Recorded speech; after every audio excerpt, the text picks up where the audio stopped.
unbeatable. Walking down this endless highway, with nothing but my friends beside me. We'll never give in, we'll never rest.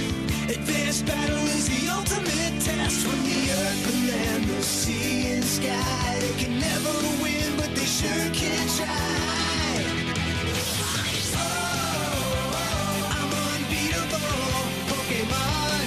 Alright, good morning YouTube, this is Tesla Mouse here, and I apologize for not having these two videos up yesterday. It was a really busy day, I had to go places, and I was tired afterwards, and the internet shut off for a brief period of time, but nonetheless, this battle and the next will be technically Saturday's videos, and one of those videos will be the Omega Ruby Alpha Sapphire Hype video. So, first off, this is against Vs Oneil, and this is not going to be the Omega Ruby Alpha Sapphire Hype video, Wi-Fi battle video, sorry. This is going to be a standard one, and let's examine his team. He has a Slowbro, a Nidoking, a Muk, a Weezing, a Blastoise, and a Poliwrath. So there's some pretty good Pokemon there, except he has a large weakness to electricity and grass, actually. I mean, I suppose Nidoking covers the electric weakness, and the Weezing and Muk covers the grass weakness, but still, 3 Pokemon weak to electric and grass, and they're all the same Pokemon, they're weak to both. My team, we have Jolteon, Rotom-Wash, Metachan, Klefki, Sandslash, and Chandelure. So this battle took place a few days ago. And let's just get this battle on with. He is going to lead off with his Slowbro, and I'm going to lead off my Jolteon.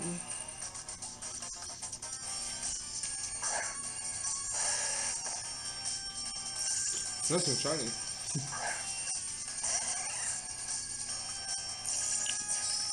I'm going to go for the Shadow Ball in case he switches into Nidoking, but he does not switch to Nidoking.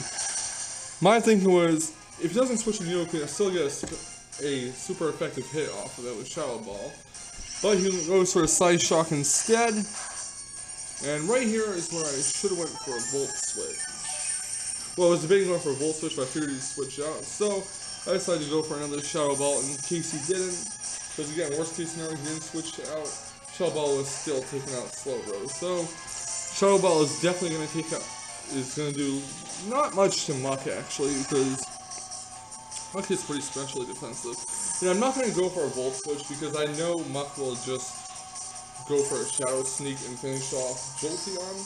So I go for Klefki instead. I was right, made the right call there. And Shadow Sneak is going to not do too much to Klefki.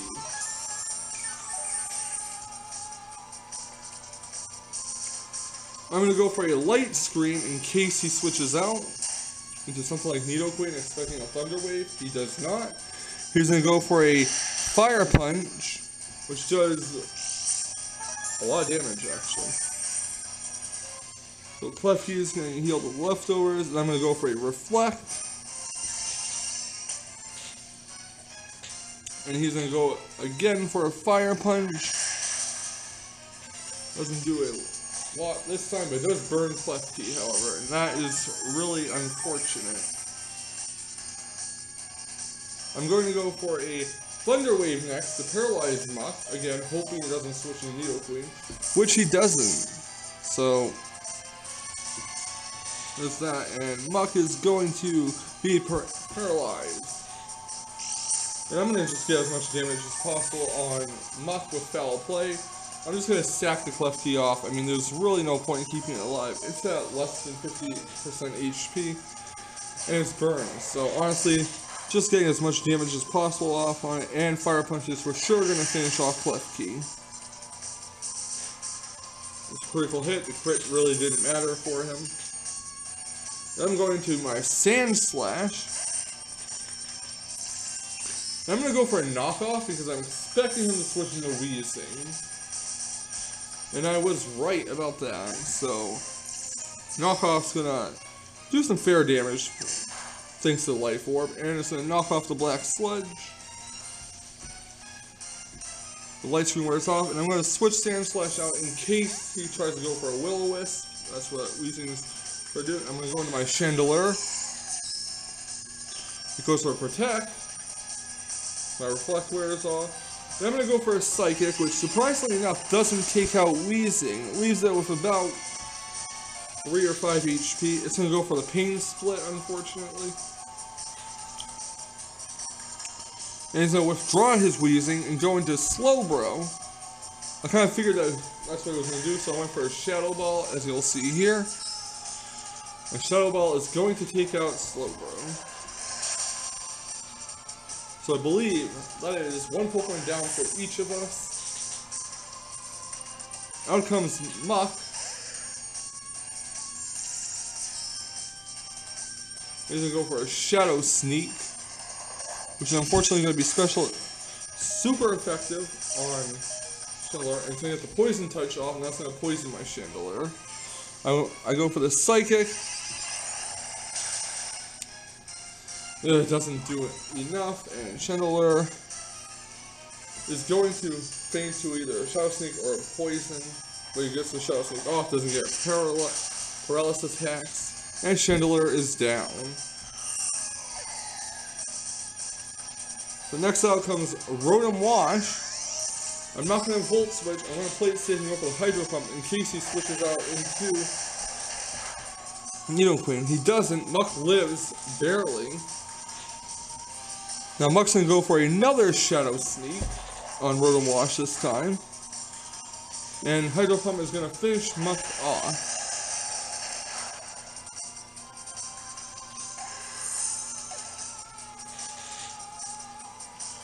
So out comes Wheezing.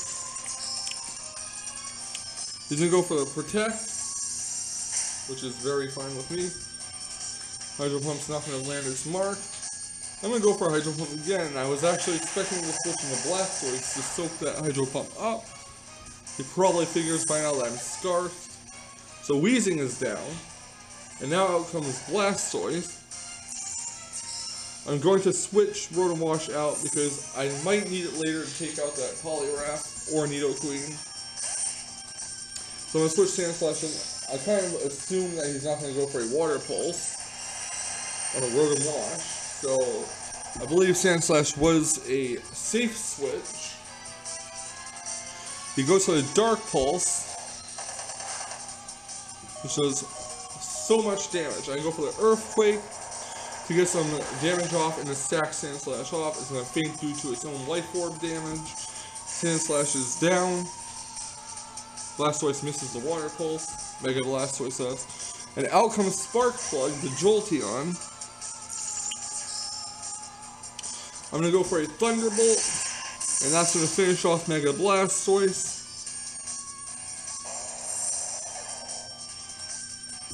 He probably assumes my Jolteon is Scarf. Wait, that doesn't make sense because I have the Air Balloon on. Nonetheless, I'm going to go for a Hidden Power Ice. It's going to do about 35%, which is okay. And Poison Jab is going to finish Jolteon off. So Nidoqueen takes out Jolteon. And next out comes Medicham. I'm going to Mega Evolve Medicham. And go right for a Fake Out.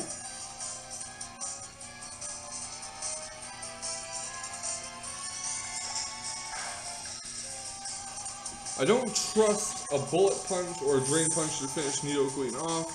So I'm going to switch Mega Medicham out and go for a Rotom Wash.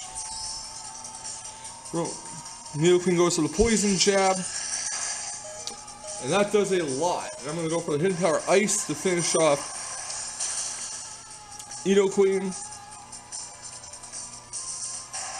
Not sure if the crit mattered. Probably did because Rotom Wash doesn't have as much base special attack as Jolteon, if I remember correctly. Plus, it's not fully invested. So I'm just going to stack the Rotom Wash off at this point because I don't want, to switch Medicham into a Waterfall from a Poliwrath. That would be awfully horrible.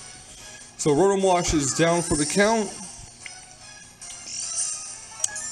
Poliwrath, thankfully, is not Scarf or Banded or anything like that. So I can switch my Mega Medicham in, get the Fake Out, which is some free damage on the Poliwrath.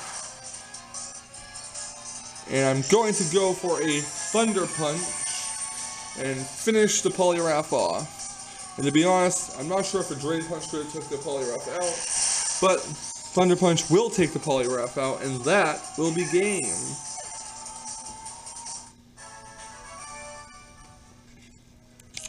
So anyways, I'm going to take a break to eat breakfast and import this video to the computer. Then I will film the next Wi-Fi battle episode, which is our second Pokemon Omega Ruby Alpha Sapphire Hype Wi-Fi battle. So I'll be right back.